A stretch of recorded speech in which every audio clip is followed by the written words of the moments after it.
জুলুম করাটাকে আমরা ক্রেডিট মনে করি, প্রচুর জুলুম, মানে দুর্বল পাইলেই জুলুম করতে চাচ্ছি আমরা। যদি দেখি আমার চেয়ে একটু দুর্বল, আমি জুলুম না করলে পেটের ভাত হজম হচ্ছে না, মনে করি যে আমি জিতে গেলাম। আরে ভাই, কাল কিয়ামতের মাঠে কি হবে আপনার আমার অবস্থা? কাল কিয়ামতের মাঠে কি হবে অবস্থা? নবী সাল্লাল্লাহু আলাইহি ওয়াসাল্লামের কথা কি মিথ্যা? তিনি বলছেন কিয়ামতের মাঠে বহু মানুষ উঠবে উহুদ পাহাড়ের সমান নেকি নিয়ে। একেবারে উহুদ পাহাড় দেখছেন আপনারা কেউ? অনলাইনে দেখে নেন, বিশাল পাহাড়। জানাজার নামাজে শরীক হইলে এক কেরাত নেকি হয়। এক কেরাত মানে এক উহুদ পাহাড় সমান, আর মাটি দিয়ে আসলে আরেক কেরাত নেকি হয়, মানে আরেকটা উহুদ পাহাড়ের সমান।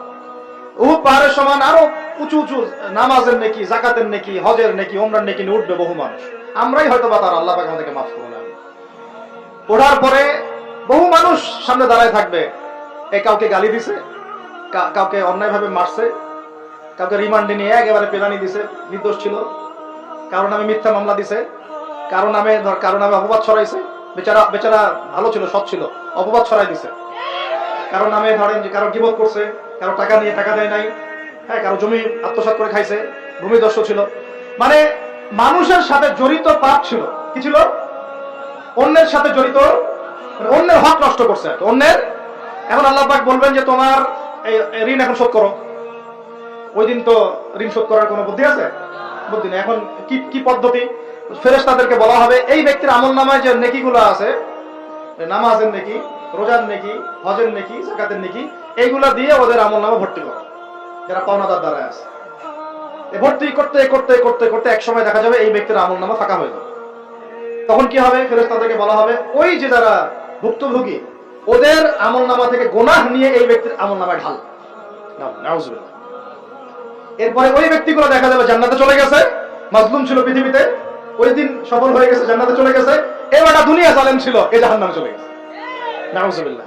আল্লাহ পাক আমাদেরকে এরকম মানুষের হক নষ্ট করা থেকে হেফাজত করে না। ভাই, মানুষের হক নষ্ট করতে যায় না। নিজে আমল তো এমনিই কম, ভাঙাচুরা ঈমান, মুনাফিকের মতো বসবাস করতেছি। এখন তো আমরা মুনাফিকের মতো বসবাস করতেছি এই দুনিয়াতে। এখন যারা আমার মনে হয় মন থেকে ঈমানের দাবি করতে পারে শক্তভাবে যে হ্যাঁ আমরা ঈমানদার, এরা হচ্ছে গাজ্জার ওই মুজাহিদ ভাইরা। বুঝলেন এই কথা? তারা মনে হয় দাবি করতে পারে যে হ্যাঁ আমরা ঈমানদার। আমরা তো নেফাকের উপরে আছি, এখন আমরা তো স্বীকৃতি দিতে পারতেছি না, সত্যকে স্বীকৃতিও দিতে পারি নাই। বরং আমরা মানচিত্র থেকে ফিলিস্তিনের মানচিত্র উঠাই দিলাম, দিয়ে যারা জালেম ওদেরটা প্রতিষ্ঠা করলাম। ওইটাও পাঠ্যপুস্তকে আসছে। আপনারা তো শুধু একটাই শুনে বসে আছেন, একটাই শুনে আছেন আপনারা। শরীফ শরীফা তো আছেই, এইটার একটা ইস্যু ছিল। আল্লাহ পাক আমাদেরকে চোখ খুলুন, আল্লাহ পাক আমাদের চোখ খোলার তৌফিক দান করেন। আর ভাই, বাইরের চোখ তো সবারই খোলা, ভিতরের চোখটা খোলার তৌফিক দান করেন। আমি অনেক ভিতরে চলে আসছি, বুঝাইতে চাচ্ছিলাম যে এই বিশ্বে এখন আল্লাহ পাককে সার্বভৌম ক্ষমতার অধিকারী মানা হচ্ছে না। এটা হচ্ছে বৈশ্বিক শিরক। রাজনৈতিক ক্ষেত্রে আমরা আল্লাহর সার্বভৌমত্ব মানছি না, অর্থনৈতিক ক্ষেত্রে আমরা আল্লাহর দেয়া বিধান মানছি না, শিক্ষা ক্ষেত্রে আমরা আল্লাহ পাকের দেয়া শিক্ষানীতি মানছি না, সংস্কৃতির মধ্যে আমরা আল্লাহর সংস্কৃতি মানছি না, ব্যক্তি জীবনে, ইবাদতের জীবনে, পারিবারিক জীবনে, সামাজিক জীবনে আমরা আল্লাহ পাকের সার্বভৌমত্বকে বাদ দিয়ে মানুষের সার্বভৌমত্ব প্রতিষ্ঠা করেছি। আর আমরা তেলাওয়াত করতেছি তাবারাকাল্লাযী বিয়াদিহিল মুলক, আবার করতেছি কুলিল্লাহুম্মা মালিকাল মুলক, হে বলুন হে রাজত্বের অধিকারী, তুতিল মুলকা মান তাশা ওয়া তানজিউল মুলকা মিম্মান তাশা। আর তো জানেন না আপনারা, সূরা আলে ইমরানে আছে। তো আমাদের কথা আর বাস্তবতার মধ্যে অনেক ফারাক। আল্লাহ পাক আমাদেরকে কোরআন গভীরভাবে অনুধাবন করার তৌফিক দান করেন। খালি তেলাওয়াত করলেই হবে না ভাই, এর অর্থটা জানতে হবে। অর্থ না জানলে পরে তেলাওয়াত করলে নেকি হবে না এটা বলি নাই আমি। বলেছি শুধু তেলাওয়াত করলেই পুরো হক আদায় হয় না, শুধু তেলাওয়াত করলেই পুরো হক আদায় হয় না, 100 বার হয় না। আবার বলতেছি শুনেন ভালো করে, তেলাওয়াত করলে প্রত্যেক হরফে 10 নেকি হয়, শুধু তেলাওয়াত করলেই কোরআনের সম্পূর্ণ হক আদায় কোশ্চিন কালেও হয় না। এই যে অর্থগুলো না জানলে আপনি কিভাবে বাস্তবায়ন করবেন, বুঝবেন কিভাবে কি বলেছেন আল্লাহ কোরআনে? এই যে একটা আয়াত নিয়ে এতগুলো কথা বললাম, আপনারা এখন চোখ খুললো যে সারা বিশ্বে আল্লাহর সার্বভৌমত্ব সভরেন্টি নাই। এখন আমরা মানুষ একটা প্রতিষ্ঠা করেছি কিছু কিছু জায়গায়, ইল্লা মাশাআল্লাহ, কিছু কিছু জায়গায় আমরা মেনে নিয়েছি যে আল্লাহ পাকের সার্বভৌমত্ব ক্ষমতার অধিকারী। এখন তো এটা মানুষের হাতে উঠে দিয়েছেন। আল্লাহ পাক আমাদেরকে পাঠাইছেন দুনিয়াতে তার খলিফা হিসেবে। কি হিসেবে? আল্লাহর খলিফার কাজ কি? শয়তানের দাসত্ব করবে না আল্লাহর? বলেন, আল্লাহর খলিফার বৈশিষ্ট্য কি, ফাংশন কি? সে কি শয়তানের দাসত্ব করবে না আল্লাহর? সে কি আল্লাহর বিধান মানবে না শয়তানের? সে কি আল্লাহর সার্বভৌমত্ব মানবে না শয়তানের? তাহলে আমরা আল্লাহ পাকের কয়টা বিধান বাস্তবায়ন করতে পারছি?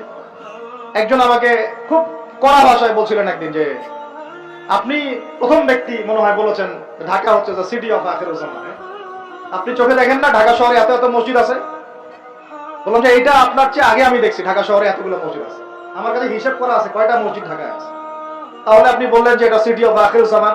বললাম ঢাকা শহরে এতগুলো যে মসজিদ আছে কত বছর থেকে আছে? বলছে 50, 60, 70 বছর থেকে। তো বললো 70 বছরে কোরআনের আপনি একটা বিধান বাস্তবায়ন করতে পারছেন ঢাকায়? বলেন পারছেন? ঢাকা শহরে কি চোরের হাত কাটা হয়? ঢাকা শহরে কি হচ্ছে জেনার শাস্তি দেওয়া হয়? মদ পান করলে 40 লাঠি দেওয়া হয়? ব্যভিচার করলে রজম দেওয়া হয়? সমকামিতা করলে রজম দেওয়া হয়? ধর্ষণ করলে প্রকাশ্য মৃত্যুদণ্ড দেওয়া হয়? মসজিদ দিয়ে কি করবেন আপনি বলেন? এতগুলো মসজিদ দিয়ে কি করবেন? মসজিদে আমরা নামাজ পড়ি, ব্যক্তিগত ইবাদত। আর মানুষের বাঙালিকে কারা জানি বুঝাইছে সারা জীবন যত ইচ্ছা পাপ কর, শেষ জীবন একটা মসজিদ বানায় যাইস বা মসজিদের সভাপতি হয়ে থাকিস, ঠিক আছে? যত ইচ্ছা কর, যা ইচ্ছা কর, সুদ খা, ঘুষ খা, সব কর, শেষে একটা মসজিদ বানাই দিস। কারণ হাদিসটা হচ্ছে মান বানা লিল্লাহি মাসাজিদান বানাল্লাহু বাইতান ফিল জান্নাহ। কেউ যদি আল্লাহর জন্য একটা মসজিদ বানায়, আল্লাহ পাক তার জন্য জান্নাতে একটা ঘর বানাবে। ব্যাস, এই হাদিসের উপর আমল কইরা কবরে যাবে। সারা জীবন যে আমি মাশাআল্লাহ নাউযুবিল্লাহ আল্লাহর কোনো বিধানই মানলাম না, না নামাজ, না যাকাত, না সাদাকা, না এই যে কোরআন এর হক আদায় করা, না আমর বিল মারুফ, না নাহি আনিল মুনকার, না ইকামাতুদ দ্বীন, ইত্যাদি ইত্যাদি। অনেক অনেক গভীর ভাই, আলোচনাও গভীর, পরিবেশও অনেক গভীর, অন্ধকারও অনেক গভীর। আর এই কোরআন তো ভাই সবারই বাসায় আছে, কেন মানতে চান না? এত কেন ভরিতা কোরআনের সাথে? বাঁচবই বা কতদিন আমরা? সর্বোচ্চ 100 বছর। ভাই সবাইকেই তো একা একা আল্লাহর সামনে দাঁড়াইতে হবে। এত ভরিতা কিসের? এত নেফাকি কেন? এত অস্বীকৃতি কেন? ইসলাম নিয়ে এত এলার্জি কেন? আল্লাহ রাসূল এবং ইসলামের নাম শুনলে গা জ্বলে কেন? কোরআন সুন্নাহর বিধানের কথা শুনলে কেন মনে হয় যে বাঁকা চোখে তাকান কেন? না জানি আবার কি বলতেছে, কোন জঙ্গি আসলো, কোন সন্ত্রাসী আসলো, এগুলো কি শুরু করছে?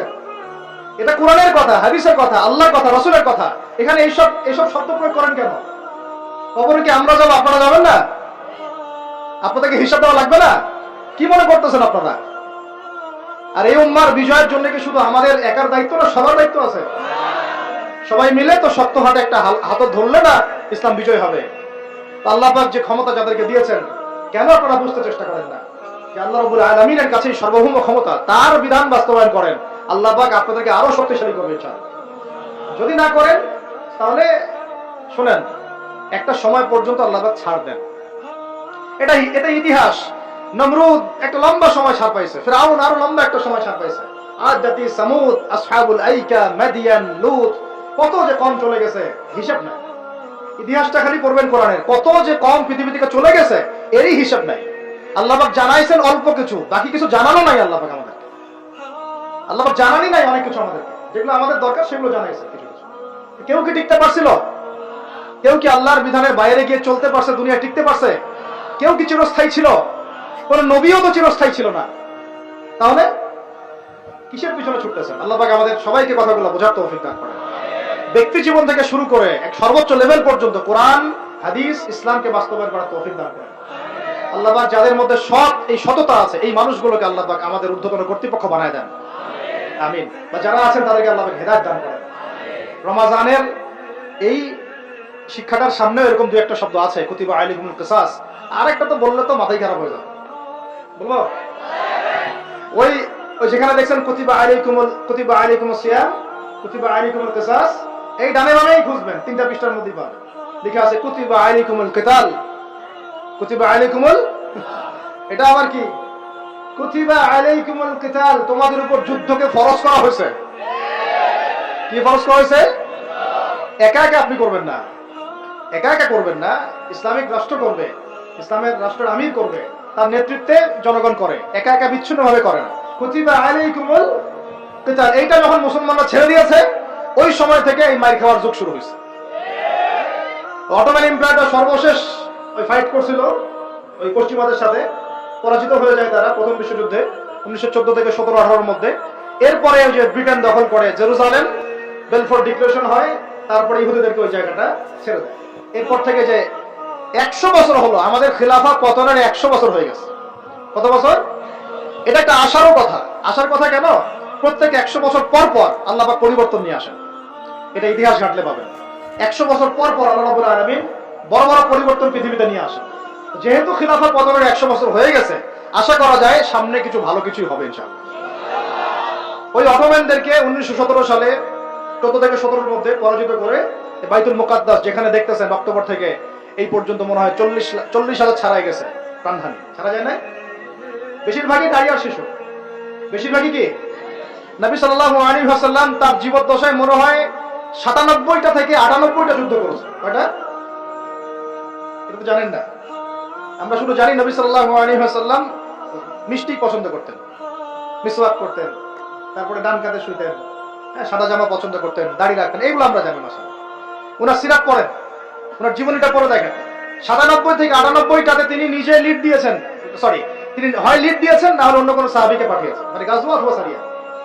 এখন এই 100টার মতো যুদ্ধে আপনি দেখবেন না কোনো নারীকে হত্যা করা হয়েছে বা কোনো শিশুকে হত্যা করা হয়েছে, আপনি খুঁজে পাবেন না। একটা ইতিহাস দেখাতে পারবেন না যে মুসলমানদের হাতে কোনো শিশুকে হত্যা করা হয়েছে বা কোনো নারীকে হত্যা করা হয়েছে, আঘাত করা হয়েছে। শুধু আলী রাদিয়াল্লাহু আনহু একদিন এক নারীকে ধরেছিলেন, কারণ নবী সাল্লাল্লাহু আলাইহি ওয়াসাল্লাম বলেছিলেন যে অমুক জায়গায় এক মেয়েকে পাবা, ওই মেয়ের কাছে একটা চিঠি আছে, ও গুপ্তচর বৃত্তি করেছে, ওই চিঠি সে মক্কায় পৌঁছে দিতে যাচ্ছে, ওকে রাস্তায় ধরবা, ওর কাছ থেকে চিঠি আদায় করবা। বুঝতে পারছেন? উনি গেলেন, দেখলেন হ্যাঁ ঠিক ওই জায়গায় এক মেয়ে আছে, এই চিঠি বের করো। আর নাই, আমার কাছে কোনো চিঠি নাই। তিনি বলছেন যদি চিঠি বের না করো তাহলে কিন্তু প্রয়োজনে একদম সব সার্চ করে চিঠি বের করবো কিন্তু। তো পরে ভয়ে সে চিঠি দিয়ে দিচ্ছে। এই একটাই ঘটনা পাওয়া যাচ্ছে যে মেয়েদের সাথে যুদ্ধক্ষেত্রে আচরণ। আর এই পুরো 100টা 98টা সারিয়ার গাজওয়ায় নবী সাল্লাল্লাহু আলাইহি ওয়াসাল্লাম সাহাবীদের হাতে একটা শিশু মানে নিহত হয় নাই, একটা মহিলাও নিহত হয় নাই। যদি কোনো দলিল পান আমাকে জানায়েন, যদি আমার জ্ঞানে কমতি থাকে। আপনারা যদি দলিল পান আমাকে জানায়েন, আমার জানা নাই। আর আপনি দেখতেছেন অক্টোবর থেকে এই যে এটা কি মাস, মার্চ, এই যে 5-6-7 মাসের মধ্যে আপনি দেখতেছেন যে 40-42 হাজার মুসলমানকে মারা হচ্ছে, তার মধ্যে বেশিরভাগই নারী আর শিশু। নারী আর শিশু, এগুলো দেখলে তো ঘুম হয় না আমাদের। কিচ্ছু করার নাই, তামাশা দেখতেছি সবাই বসে বসে। আর যাদের করার ছিল এরা বসে খাপসা খায়। কি খায়? ওরা সিনেমা হল উদ্বোধন করে, মদের বার ওপেন করে। হ্যাঁ, সুবহানাল্লাহ। পাশে নবী সাল্লাল্লাহু আলাইহি ওয়াসাল্লাম শুয়ে আছে। চিন্তা করেন, সাহাবীরা রাদিয়াল্লাহু আনহুম আজমাইন তারা শুয়ে আছে। ওখানে গেলে মুমিনদের চোখের পানি ছেড়ে দেয় মানুষ। কি একটা অবস্থা! ওইখানে আল্লাহর ঘর বাইতুল্লাহুল হারাম। আর অনেকে আবার বলে কি করার আছে আমাদের কিছুই করার নাই। ওই জন্য একদিন বলছিলাম তো কিছু করার নাই, তাহলে নেইমারকে নিয়ে এসে ফুটবল খেলা। ওটাও চলতেছিল। বিভিন্ন বলিউড তারকা, হলিউড তারকা এসে কনসার্ট করতেছে। এগুলা করেন, কিছু করার নাই তো। বেশি না, আপনারা যদি একটু জিওপলিটিক্স পড়েন দেখবেন 10টা, বেশি না 10টা মুসলিম কান্ট্রি যদি একসাথে হয়, 10টা মুসলিম কান্ট্রি যদি একসাথে হয় বা একটা টেবিলে বসতে পারে, এই 10টা মুসলিম কান্ট্রির কাছে যে পরিমাণ সৈন্য আছে, যে পরিমাণ অস্ত্র আছে, যে পরিমাণ জ্বালানি আছে, যে পরিমাণ তেল আছে, আর যে পরিমাণ গ্যাস আছে, আর বাকি কথা নাই বললাম, এই ইসরায়েলের মতো 100টা দেশের সাথে মোকাবেলা করতে পারে। এক একটা বাচ্চার রক্তের বদলা নেওয়া যাইতো, একটা বোনের ইজ্জতের বদলা নেওয়া যাইতো। শুধু ওই ইমানদার কোন ওমর আল্লাহ পাক এখন আমাদেরকে দেন নাই। কারণ কেন দেন নাই জানেন? কারণ আমরা তো আর তার সাহাবীদের মতো না। আমরা যদি সাহাবীওয়ালা জিন্দেগি আবার শুরু করি, আল্লাহ পাক ওমর ইবনে খাত্তাব পাঠাবেন ইনশাআল্লাহ। বুঝতে পারতেছেন? আমরা ঠিক না হলে তো আসমান থেকে ফেরেশতা নামবে না ভাই। আর আমরা এই এত দূরে বসে ছোট্ট একটা রাষ্ট্রের মধ্যে আলোচনা করি, কি আলোচনা করে আর কি ফায়দা হবে? কিন্তু আলোচনাগুলো করতেছি আল্লাহর কাছে দায়মুক্ত হওয়ার জন্য, যাতে আপনারা সত্যটা জানেন এবং হকটা বুঝতে চেষ্টা করেন, আপনার পরবর্তী প্রজন্মকে এটা জানান। আল্লাহ চাইতো আমরা না পারলে কি হয়েছে, দেখা যাবে 100 বছর পরে হইলেও আমাদের পরবর্তী প্রজন্মরা ইনশাল্লাহ বাইতুল মুকাদ্দাস উদ্ধার করবে ইনশাল্লাহ। কারণ লিখা তো হয়ে গেছে এটা, তো ওইটা আমাদের হাতে আসতেছে ইনশাল্লাহ। ওইখানে 40 বছর ইসলামিক খেলাফত বাস্তবায়ন না হওয়া পর্যন্ত এই বিশ্বে কিয়ামত হবে না ইনশাআল্লাহ। কত বছর? কে করবে? ঈসা আলাইহিস সালাম। কে করবে? ঈসা আলাইহিস সালাম। তার সাথে সঙ্গ দিবেন ইমামুল মাহদি। এটা হবে সামনে। এখন ওইটা যখন হবে, ওই 40 বছর ইসলামী খেলাফত, তখন তাবারাকাল্লাযী বিয়াদিহিল মুলক, ওই আল্লাহ পাকের যে মুলক, আল্লাহ পাকের সার্বভৌমত্ব, আল্লাহ পাকের সভরেন্টি, আল্লাহ পাকের রাজত্ব, ওইটা সারা বিশ্বে প্রতিষ্ঠা হবে। এখন ওইটা নাই। এখন কি আছে? এখন মুলক হচ্ছে জাতিসংঘের, সবকিছু ওদের হাতে। আর এগুলো গঠনই করা হয়েছিল মুসলমানদের স্বার্থ দমন করে পশ্চিমাদের স্বার্থ উন্নয়নের জন্য। একেবারে খোলামেলা কথা বলে এখন পর্যন্ত ওদের ভিশন এবং এজেন্ডা এইটাই। পৃথিবীর কোন জায়গায় মুসলমানের স্বার্থ তারা সর্বোচ্চ অগ্রাধিকার দিবে না, বরং আমাদেরকে দাস বানানোর জন্য এটা তৈরি করছে। আর আমরা এখন সেই দাসত্বের মধ্যে চলে আসছি। কেউ কিছু বলেও না, কেউ কিছু করে, সবাই মেনে নিয়েছি। আর আলোচনা করে লাভ নাই। আপনারা প্রত্যেকটা ঘরে ঘরে একটা করে আইয়ুবের জন্ম দেন, আলোচনা করে লাভ নাই। এত প্রত্যেকটা মা বোনকে বলবো, একটা করে বাচ্চা দেন আমাদেরকে আইয়ুবের মতো, একটা করে বাচ্চা দেন তারেক বিন জিয়াদের মতো, একটা করে বাচ্চা দেন আমাদেরকে বিন কাসিমের মতো। ইনশাল্লাহ আজ না হোক 100 বছর পরে হলেও ইনশাল্লাহ বিশ্বের শাসন ক্ষমতা আমাদের হাতে আসবে ইনশাল্লাহ।